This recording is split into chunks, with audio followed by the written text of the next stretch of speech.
Well, welcome everyone.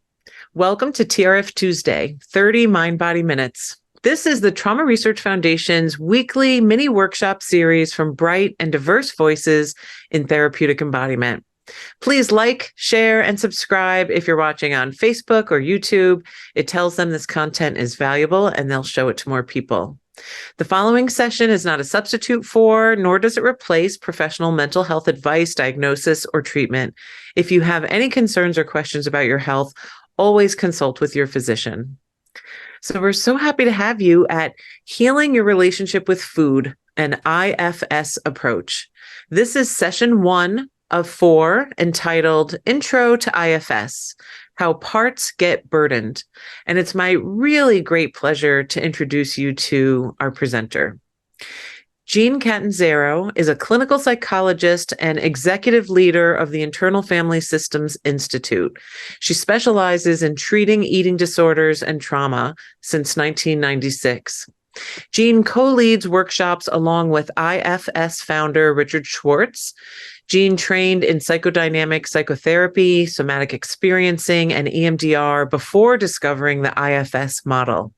She served as the director of a day treatment program for eating disorders for several years and has written multiple chapters on using IFS to treat eating disorders in several books. For the past 10 years, Jeanne has focused on healing eating issues across the spectrum, and her book, Unburdened Eating, an IFS Approach to Healing Your Relationship with Food and Your Body, will be out next September 2024. Jeanne, we're so thrilled to have you here. Take it away. Oh, thank you, Mary. I'm really happy to be here, and I really appreciate being invited by TRF to be here. And thanks to all of you who've taken time out of your day to be here. It's really this is such a passion of mine, treating eating related issues, and it really should be healing. The topic of this series really is about getting to know and healing the parts of yourself that focus on food and the body. And so over the next 4 weeks, I'll be talking with you about how the IFS model can be used in this way. And as Mary mentioned, that I started working with eating disorders and trauma in the mid-90s, and then came to IFS after studying psychodynamic psychotherapy, EMDR, and somatic experiencing. And I love all of those modalities. And I really appreciate TRF's dedication to embodied practices. I think IFS has been the practice that I feel is the most helpful in transforming these really complex issues. And so, most people I know have concern, some kind of concern or shame about their bodies. And the truth is that we all get messages about our bodies from the time we're born, messages about how we can change them, how they should function and look. And most of us are, as a result, preoccupied to some extent with trying to change our bodies or not feeling good about them. And so one of the things I want to say from the outset is, while food and body-related issues may seem superficial to some people, and maybe even parts of yourself, they're always connected to much deeper concerns, the pain of traumas of various kinds, and also the reality that in our culture, certain bodies are treated as if they're worthy of praise and protection, and other bodies are subjected to harm. And that's one of the things that we're going to talk about as we go along, not today as much, but in weeks 2 and 3, a little bit about the cultural biases that keep certain protectors in place, certain protective strategies, and keep people in pain. Because in our culture, being, if you're thin, white, affluent, non-disabled, cisgender, heterosexual, among other things, you're much more likely to get the social support that you need to be able to exist peacefully and well in your body. So, but what we observe all around us from the get-go is that some bodies are policed, some bodies are not supported. And so we adopt strategies to avoid criticism or harm and to feel less shame, so that we can align with what we feel like we need to be. And IFS offers a way to help the parts of ourselves that get stuck in these extreme behaviors, parts of us get hurt by these messages, how we gives us a way to heal them so we can reconnect with our core wisdom, our intuitive sense about what our bodies want and need. Because with all of the scrambling that we're doing to escape harm, we get disconnected from this core healing essence, which we'll talk about. So this is a huge topic, and we've got a small amount of time. So it feels like a big agenda. I would agree with you on that. And what I'm going to suggest to you is going to invite you to keep in mind that this is just a way of giving you a sense of the map of the territory, a map of how IFS approaches these issues, and hopefully the beginning of getting to know a couple of your key protectors, the parts in your system that keep you focused on food in your body in a way that is painful. So I'm going to start today with a brief overview of the IFS model, and I'm going to end with a little bit of a meditation that will help you get a sense of one of your parts. And in the second and the third weeks, I'm going to elaborate on what we're talking about today. And I'm going to help you get more of a sense of some of the key players in your system and how you can establish relationships with them so that you can help them let go of their extreme beliefs and start to trust that there might be another way to go about things, another way to help you with your pain. And then finally, in the last week, what we're going to do is we're going to talk a little bit about, continue to talk about individual healing, but also our individual healing as it relates to collective healing, and how we can all participate in changing a culture so that there's much more safety and ease for bodies of all kinds. So it's a lot to do, and I'm going to try to keep it simple. So one thing before we start is I'm going to encourage you to notice any inclination to think too hard, to get in your head about what I'm going to present. If you're familiar with the IFS model, this would just be a quick refresher. And if you're not familiar, just let the information kind of wash over you. There'll be lots of links to IFS resources that you can go follow up with later. Again, the overall goal of this four-part series is just get a felt sense of the basic concepts of IFS. So with that, let's get started. I'm going to take a moment to say, if I were to ask you to tell me a little bit about what you feel or believe about your body, how you eat or move, most of you would probably have a lot to say to me, and if you're like most people, you'd probably begin by telling me the things that you don't like, the things that you think should be different or could be different, how you should be taking better care of yourself, things like that. You'd probably describe how often you find yourself planning some sort of self-improvement plan or things that you could do, and then also all the times you find yourself doing what you shouldn't be doing. Eating things you shouldn't be doing, or slacking off on and not exercising. These internal conflicts seem to be ubiquitous, and we often respond to these conflicts, these conflicting thoughts, by blaming ourselves and feeling like we would just do better if we could cultivate more willpower, more self-discipline, that we could, but as we all know, really anybody who's been on a diet or made a New Year's resolution knows that when we make these plans to do better, they backfire, right? And then we end up feeling worse and more discouraged and like there's something wrong with us. So this looping between parts of ourselves that want to fix ourselves or change ourselves, and then parts who reject those plans, and then other parts who feel discouraged, is something that Dick Schwartz discovered when he was working with clients with eating disorders in the 80s. And what he discovered, because he was finding himself to be frustrated with the fact that he couldn't get much traction, no matter what he did, to try to help stabilize or eliminate some of these symptoms. What he discovered as he got his clients to focus on the symptoms, the thoughts and the feelings and the behaviors of the eating disorder, and get curious about them, was that they didn't seem so extreme, and they could get curious about them one at a time. And as they reflected on their inner experiences from a non-judgmental place, they started to relate how these thoughts and feelings and behaviors emanated from parts of themselves, subpersonalities who had distinct roles in their symptoms, and that their feelings and actions made sense given their histories and also their current circumstances. For example, some clients who had binging parts just related how they discovered that the behavior had been helpful for them growing up in neglectful or abusive families. Similarly, the parts who got them to purge helped them feel sleepy and therefore get away from their anxiety. Same thing with restricting. The restriction helped them feel numb in circumstance and get away from feelings that felt overwhelming from traumatic experiences. And so the behaviors that they had disliked or feared, because they seemed so shameful or self-destructive, became actions that they could actually appreciate and feel good about. They started to see them as important coping mechanisms. And so this is a real discovery, and one that as Dick spent more time with these clients, and they kept being curious about and getting the parts of themselves that were critical of these behaviors to give them some room and continue to be curious. What he also discovered was they started to feel much more compassion internally, much more open. They started accessing an energy that they started to refer to as more like their true selves. And so he referred to that as the self. So the self, he started to realize, was a calm, spacious energy that would spontaneously emerge when his clients could separate from their parts, separate, or what we call IFS calls unblend, so that they weren't dominating with the thoughts and the energies of the parts. And instead, they could get into more of a relationship with them.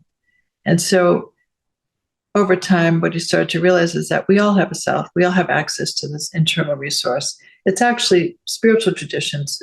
It's a notion common to many spiritual traditions, and that we all have this internal resource separate from our parts.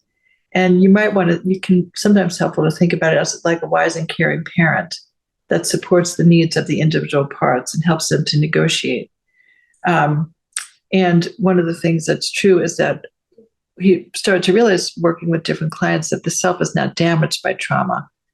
It's not damaged by trauma, and it's not something that we cultivate or develop. It's actually there.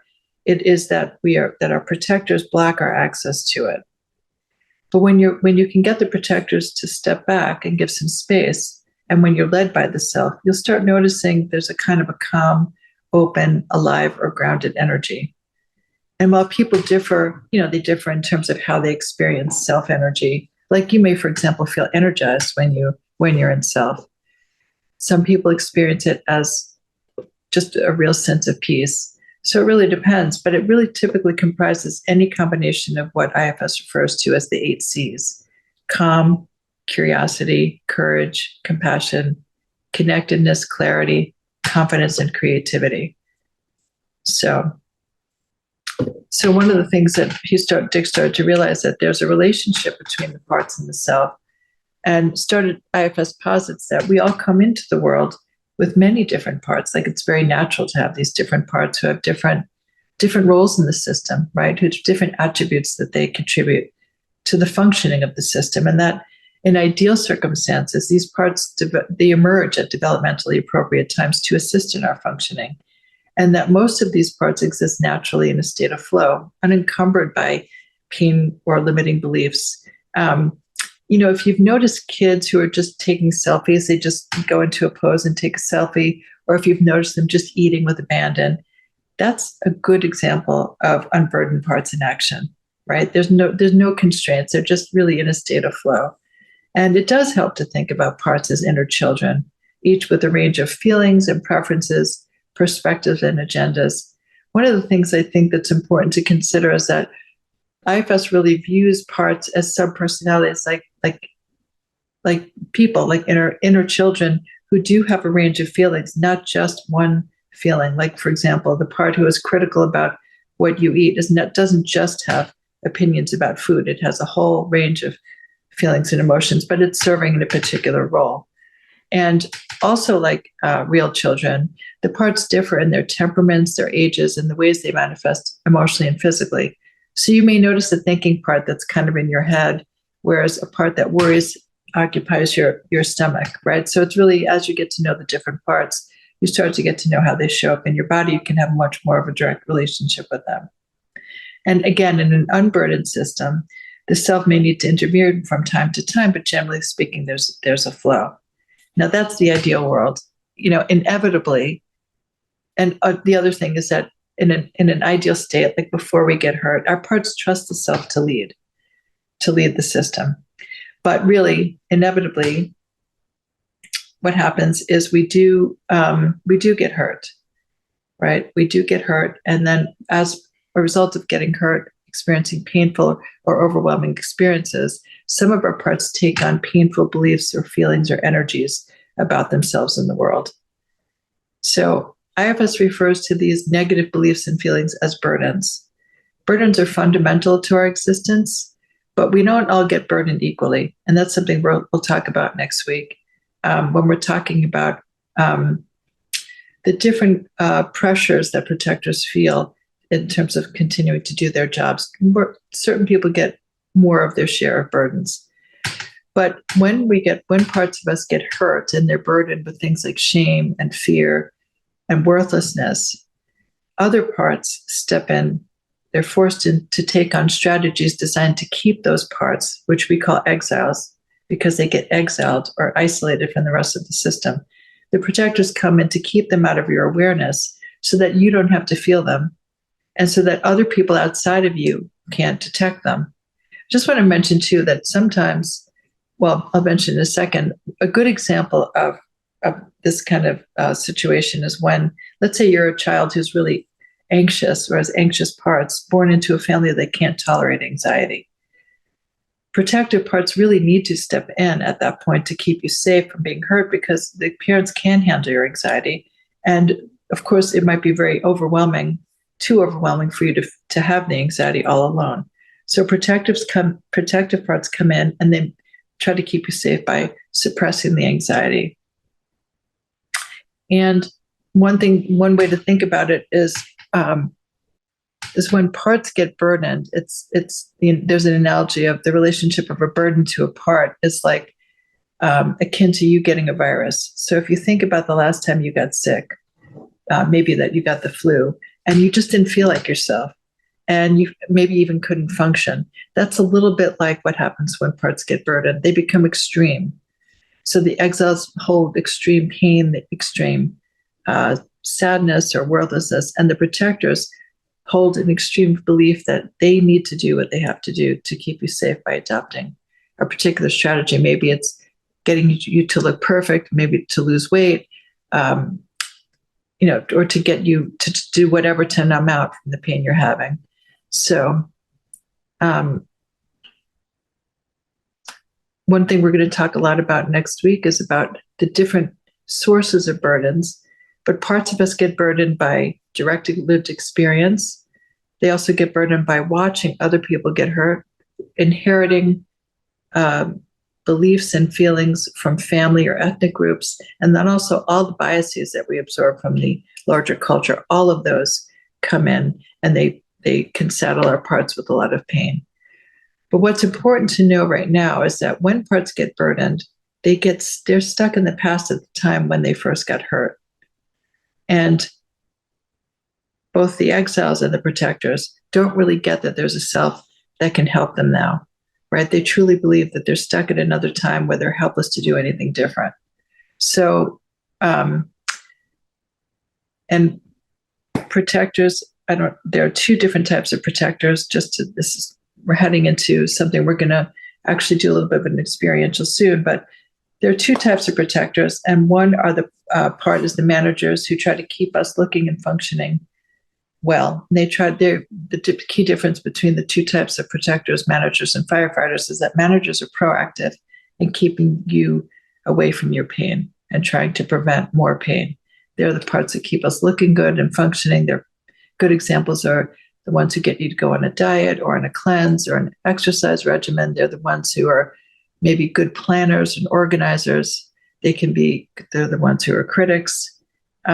Anything that's designed to keep you from getting rejected or criticized from the outside world, and to also keep you from feeling any of the shame that the exiles are holding. On the other hand, because eventually the managers' efforts fail in some way, circumstances change and whatnot, and you become aware of some of these vulnerable feelings that the exiles are holding.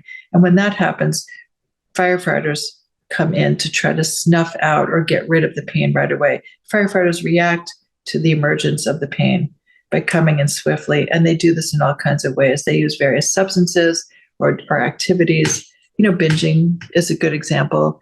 Binging, all of a sudden not eating to numb out, using things like TV and gambling and shopping.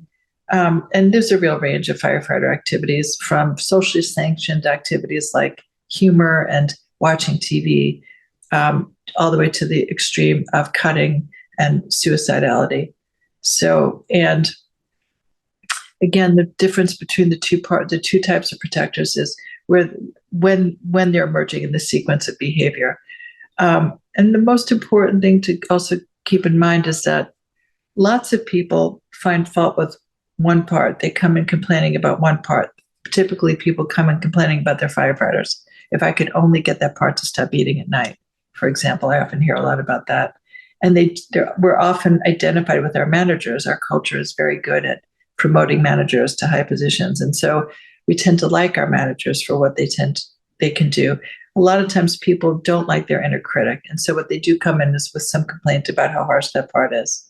And a lot of treatment approaches to food and body related issues is to focus on eliminating these symptoms, right? Focus on the specific symptom. If we could just get that part to stop purging, get that part to stop binging, if I could just stop eating sugar, or if I could just push this inner critic away and get it to stop bothering me, I'd feel a lot better. But here's where what you all know well, which it doesn't work for very long to just tell your critic to shut up, right? Because that part is committed to doing what it thinks is going to keep you safe. And it doesn't know or trust that there's a self there that can actually do this in a different way. And so similarly with the parts that if you say, I'm not going to eat at night, that part is doing that for a good reason. And so until we heal the parts that the protectors are trying to keep out of awareness, they're going to keep feeling like they need to do this. And a large part of this series is going to be to help you really get a sense of the protector's dilemma, because each protector has its good reasons for doing what it's doing. And until you understand that, and this is where IFS, one of the ways that IFS is really transformative, it really appreciates the good intentions of protectors and the fact that they will not make a shift until they trust that it's safe to do so, that until they really start to get a sense that there's a you there, there's a self that actually is capable and can help them so that they can step back and that you can be with these exiles, the exiles that took on these very painful beliefs or experienced terrible traumas, and that these protectors have been dedicated to keeping at bay. So that's what a lot of what we're going to do in the next couple of weeks is to really get a sense of how we earn the trust of the protectors. And one of the things that we have to do to earn the trust of the protectors is to appreciate why they're doing what they're doing, what they're afraid would happen if they stopped, to appreciate the external conditions that are continuing to generate the conditions they find scary or frightening or threatening, right? Because our culture continues to generate lots of very painful, that we're seeing it all around us right now, right? There's a lot of action in the outside world that's making parts of us feel very scared and uncertain, etc. And protectors feel like they need to take care of us by focusing on food in our body, and oftentimes they do anyway. And so helping them trust that there's a self that can take care of you in a different way is going to be vital. And in the third week, we're going to talk a little bit about how we work with the entire system, because what happens over time, and again, if you've been on a diet, you know this to be true, is that protectors have their own ways of taking care of you, but their strategies conflict often. And the more over time, these polarizations between protectors they escalate. So for example, when you go on your diet and a manager says it would be good to stop all sugar, and then over time you start feeling other parts start feeling more and more deprived and pushing to try to get something. Firefighters come in and they're like, I'm getting the sugar, and they eat a big piece of cake, get you to eat a big piece of cake, which causes the managers to ratchet up more, right? Now they're going to clamp down even harder and come up with a more draconian plan, right? Which only causes more deprivation, to which the firefighters respond to with an even bigger binge. And the exiles end up feeling more and more discouraged, right? Well, everybody pretty much does. In this case, you might think about it as these warring protectors, or a little bit like parents in a divorced family, or a family where the parents are conflicted about how to take care of the children, and everybody suffers, right? Both parents feel completely unseen, and the kids feel more and more distressed. So what IFS does is to really hold the entire system and really appreciate the plight of each of the parts, each of the protectors, and earn their trust so that they start to allow us to go and get to know the parts that they're protecting, that we can then heal so that the protectors can be liberated from their constraining roles. So in some, we have lots of parts, many parts that's natural. In addition to parts, we have a core self, a healing wisdom that knows how to take care of the system. And that exists naturally, it's in all of us. But when we get hurt and parts of us take on burdens, other parts come into the system to protect us at a time when we're young and vulnerable, young or vulnerable. This is when we get hurt. And protectors come in to take care of us, but they block our access to ourself. And so what we need to do gradually is get to know the protectors, help them open up some space so we can go to the exiles. And when that happens, we can establish much more, we can help the exiles unburden and establish much more harmony between the parts who now come to trust you as the leader. Doesn't mean that there won't be scary times or times when there are hard decisions to make, but there'll be much more of a real sense of trust that you can take care of them. So I know that's a lot, but this is hopefully going to help us as we go into the next few weeks. And so I'd like to shift right now into a meditation before we end. And just have to page down to it, sorry. And maybe take a moment to take your deep breath. That was a lot. I'm aware of that. But I'm going to encourage you just to take a moment. Maybe see what you notice as you focus inside. We're just going to take a couple of minutes to get to know more about a part of you, if you're open to it, a part of you who criticizes you about eating or your body, anything related to your body. And if you don't want to do it, that's totally fine. Just see if you could be curious about the parts that don't want to. And if you notice a blocking, maybe just get curious about the blocking. Or a part who feels anxious about it, just see if you can notice that anxiety. Just maybe get curious about it. See what it wants you to know.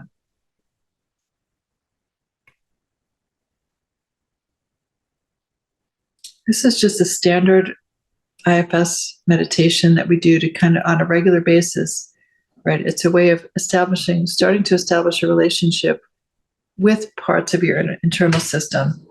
And we're going to start here with the part that criticizes you. Again, if you're open to it. And we're just going to do a little bit. We're going to continue with this. Do it again. So you'll have another opportunity to come back to this part. But if you're open to it, just shift your attention inside. It may help to close your eyes if you're open to it. It feels right.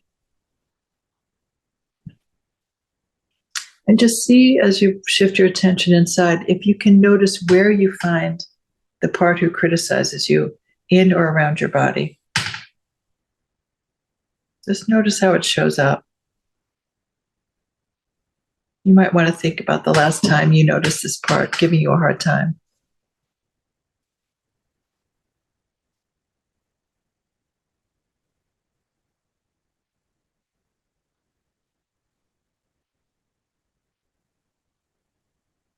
And just notice how you feel towards it. Just for a couple of minutes, seeing if you can get curious about it. And if you notice anything other than an openness or curiosity, just see if you could ask those parts to relax back. To give you a little space so you can just be in a mindful place with this critical part.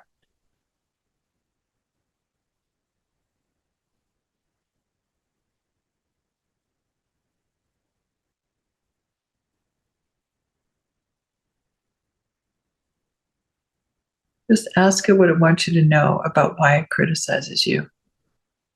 And try not to think of an answer. Just wait for what comes from that place inside of your body. Why it feels like it needs to criticize you.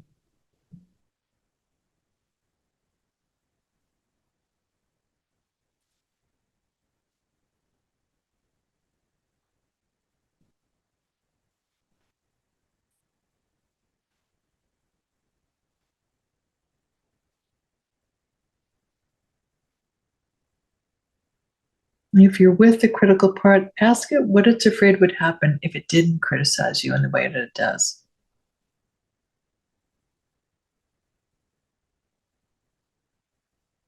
What is it afraid would happen? What would happen to you, your relationships?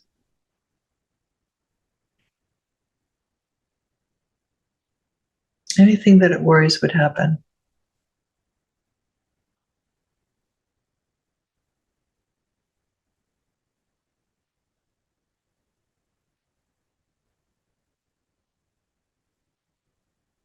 And if you're not getting anything, don't worry about that. Just see if you can be curious about what parts are present.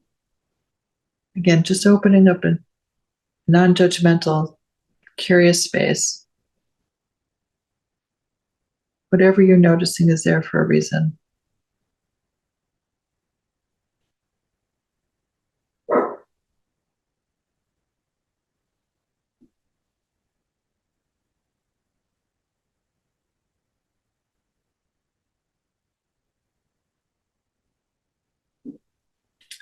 And if the critical part can answer your question, if it's actually able to tell you a little bit about why it feels like it needs to criticize you, then it's letting you know how it's been trying to protect you.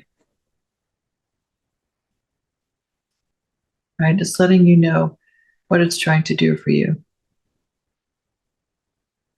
Maybe just ask it to tell you how long it's been doing that for you.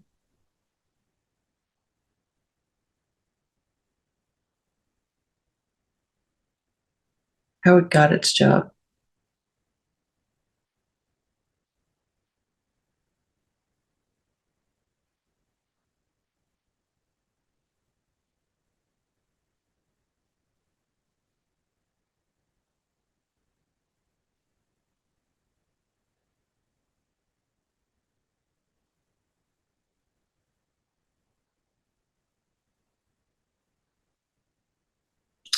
And just see if you can show it some appreciation for how it's been working to take care of you.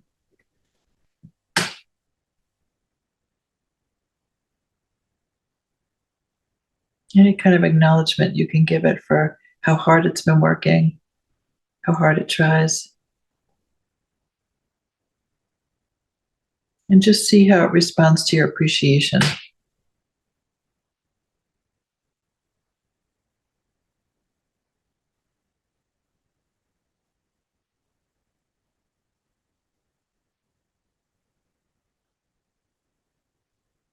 We're going to shift back in a minute, but thank whoever showed up in this meditation, whatever part step back so you could be with your critical part, or if parts didn't step back, just that they allowed you to get to know a little bit about them at all. So just extend some gratitude for that. And when it feels right, when you're ready, come on back. And if you want to, if you're open to it and want to share a couple of words in the chat about what that was like for you, either what you discovered maybe about what this part is trying to do or anything else, that would be great.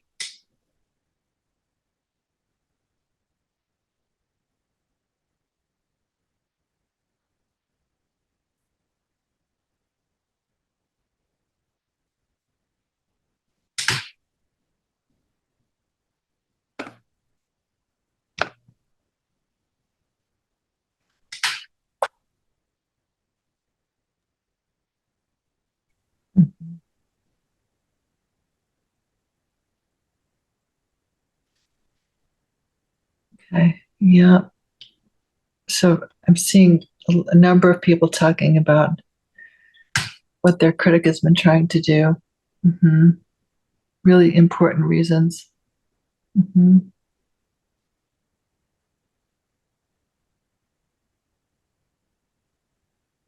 Yeah. We're going to spend, thank you for that. I mean, this idea, I wouldn't be okay without it, right? Bad things would happen. And then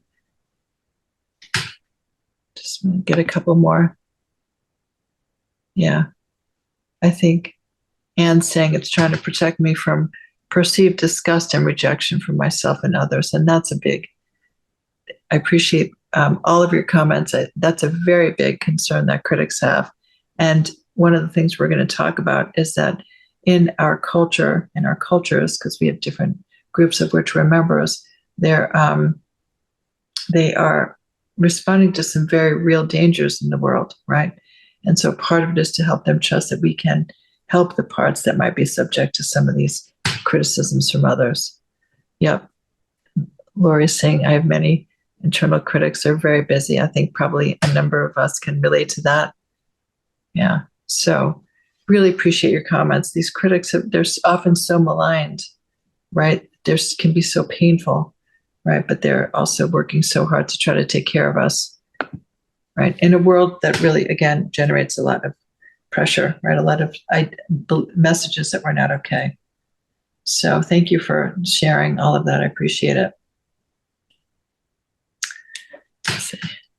So, and what we'll do is we run it, this is a beginning, right? If you were able to meet with a critic, you could get a sense of what it's worried about. And then what we talk about, what's important is that where IFS feels so different is we're actually establishing relationships. We're befriending our protectors. We're really trusting we can't make them stop. That we have to cultivate a relationship where they start to trust us to do something different. And so that's what we're going to talk more about next week. We're going to talk about the different conditions that keep our protectors in place and how we can establish relationships with them in a different way. So, thank you so much. Wow, this was the outline of IFS was so useful, and this was a really great session. Thank you so much for being here today. We really look forward to session 2, when the topic is healing starts with befriending your protectors. Thank you to our audience. TRF Tuesday strives to offer you a variety of body-based approaches that can help in a trauma healing journey. You'll find past sessions of TRF on our website. And for now, I want to say thanks to my teammate, Connor McCann, who's working behind the scenes. I'm Mary Frangie, and we look forward to seeing you next time. Thanks, everyone. Thank you.